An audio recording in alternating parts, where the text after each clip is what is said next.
This morning, your phone made you a promise. You cannot get lost. Miss a turn, and a calm little voice says, recalculating. And 8 seconds later, you have a fresh route, drawn by satellites, just for you. Being lost, for you, is a feeling that lasts about as long as a sneeze, so delete the phone, delete the road, delete every sign, every streetlight, every stranger you could ask for directions.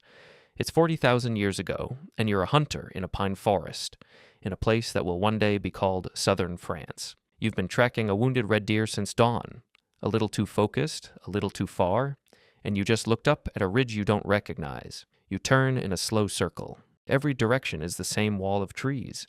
The light is starting to lean, and somewhere behind your ribs, something ancient drops. That cold, hollow lurch you still get today in a parking garage with no exit signs. Your ancestors felt the exact same lurch. The difference is what happened next decided whether they were alive in a week. Because being lost out here isn't embarrassing. It's lethal, and it kills on a schedule. The moment you lose the trail, 3 clocks start ticking. The first clock is night. You left camp dressed for a day hunt, and Ice Age evenings could drop 30 degrees after sundown. Hypothermia doesn't need a blizzard. It needs damp feet, still air, and a few unlucky hours. By the time the stars are out, the cold isn't uncomfortable anymore. It's hunting you. The second clock is water. You can last about 3 days without it, but that number is a trap because dehydration doesn't wait politely until day 3. Within hours, it starts editing your brain, thinning your attention, inflating your confidence, whispering that this valley definitely looks familiar. Long before thirst can kill you, it makes you worse at the one skill you need most, thinking clearly. You don't just need to find water. You need to find it while you can still trust your own mind. And the third clock has eyes. Cave lions, wolves, hyenas bigger than any alive today. Predators key in on exactly what you've become. A large animal, alone, off familiar ground, moving in nervous, erratic bursts at dusk. To you, you're a person having the worst day of your life. To everything watching, you're separated from the herd. Ancient humans knew all of this, which is why they treated getting lost less like an accident and more like a disease, something you spent your entire childhood being vaccinated against. So let's start at the beginning.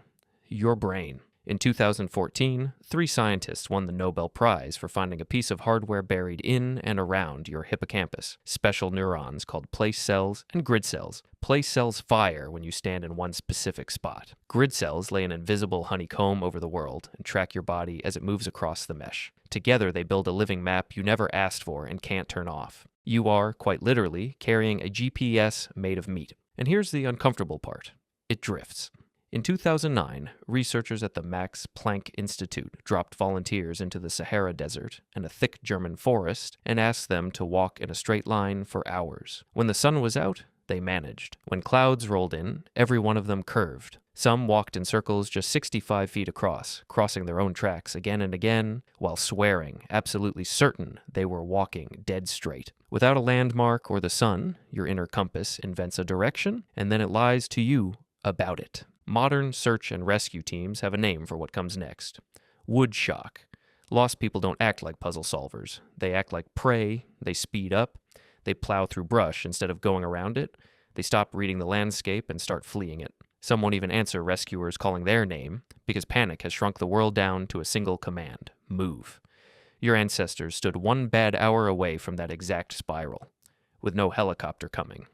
Out here, panic isn't a feeling, it's the first stage of dying. So how did they beat it? How did a species with a drifting compass and a built-in panic button cross every landscape on Earth? Ice sheets, rainforests, open deserts, thousands of years before the first map, and mostly make it home for dinner. They cheated. They built backup systems, layer stacked on layer, and stored those layers everywhere a brain can store things, in memory, in stone, in the sky, even in music. The first backup was a memory, but not the kind you have. Anthropologists ran an experiment with Mbangeli hunter-gatherers in the Congo rainforest. Stopped someone under full canopy, miles from camp, no sun, no trail, after a full day of winding through the trees, then asked them to point to camp. Their answers were accurate to within a handful of degrees. These are people carrying a live mental map of hundreds of square miles, updated every day since childhood, the way you carry the layout of your own bedroom in the dark. The second backup, they carved. In a cave called Abans in northern Spain, archaeologists found a stone the size of your palm, engraved about 13,600 years ago. The lines on it aren't decoration. They match the landscape outside the cave, the mountain, the rivers, the marshes, with what look like root marks and ibex herds scratched along them. Many researchers call it the oldest known map in Western Europe. Think about what that object is. A piece of the world, shrunk down and made carryable. A plan for tomorrow's hunt you could hold in your fist. The third backup was sung. Aboriginal Australians turned navigation into music. Song lines, chains of verses, where each stretch of melody is pinned to a stretch of country. So singing the song in the right order walks you from waterhole to waterhole across hundreds of miles of desert.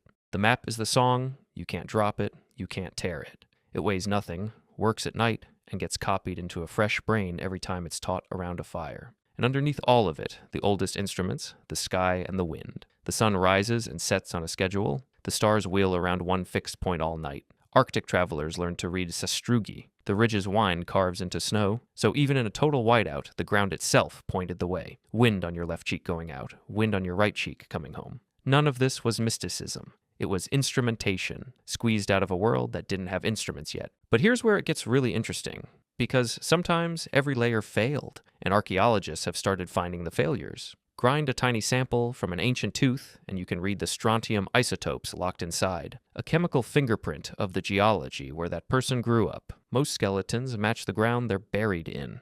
Every so often, one doesn't. A body in a riverbed whose teeth say it grew up hundreds of miles away. No grave, no goods, no burial. Which means one thing: they stopped walking somewhere no one who loved them could find them.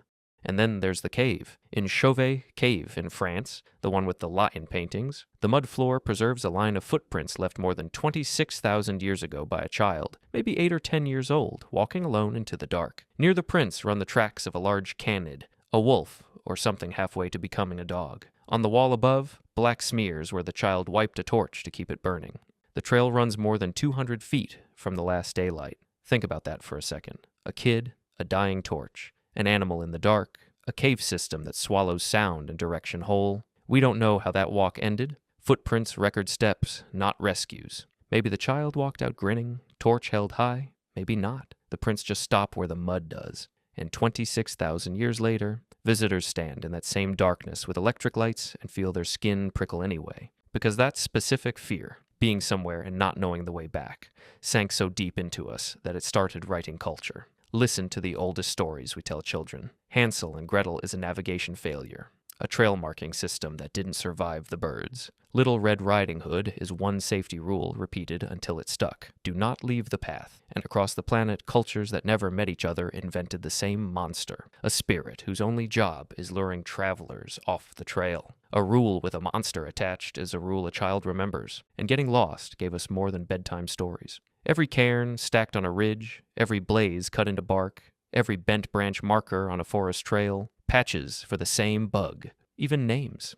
When your ancestors called a place Bear Creek or Red Cliff or Two Rivers, they weren't being poetic. They were pinning the landscape into language, turning wilderness into an address that could be spoken, remembered, and handed to a stranger. Half of geography is just the fear of being lost, written down. So here's the full picture. You're born with a GPS made of neurons, and the moment clouds cover the sun, it lies. Your ancestors knew, so they buried it under backups. Mental maps accurate to a few degrees, a world shrunk onto a palm-sized stone. Deserts crossed on melodies, snow that pointed, stars that held still, names, cairns, and monsters that kept children on the path. Most days, the layers held, and when they didn't, the record ends quietly. A line of footprints, a skeleton with faraway teeth. Which brings us back to you, still standing under that wrong ridge with the light going amber. Here's what you actually do, because you were raised on all of it. You stop moving. Panic feeds on motion. You listen. Water, somewhere downhill. You know what every child of your camp knows. Streams run to the river, and the river runs past home. So you choose the sound over the panic, and you follow the water down. By the time the stars come out, you can smell wood smoke. Tonight, 31 satellites operated by the United States Space Force are arranged so at least 4 of them can always see your phone. Your position, refreshed every second, accurate to within a few yards, forever. And meanwhile, neuroscientists who scanned London taxi drivers, people who memorized 25,000 streets, found the map room of their brains, the posterior hippocampus, physically enlarged from use. The machine grows when you navigate. It goes quiet when a blue dot does it for you. The oldest instrument you own is idling, but it isn't gone. It's why a trailless forest hums with low-grade dread, why a dead phone in a strange city feels like a missing limb, why the middle of nowhere raises the hair on your arms. That's a 300,000-year-old alarm, still wired, still watching your turns. And somewhere in a cave in France, a line of small footprints walks into the dark beside a wolf, left by a child with no map, no road, and no way home except memory. You'll never know their name. But when you step off the marked path and something in you quietly starts counting your steps, that's them, still walking.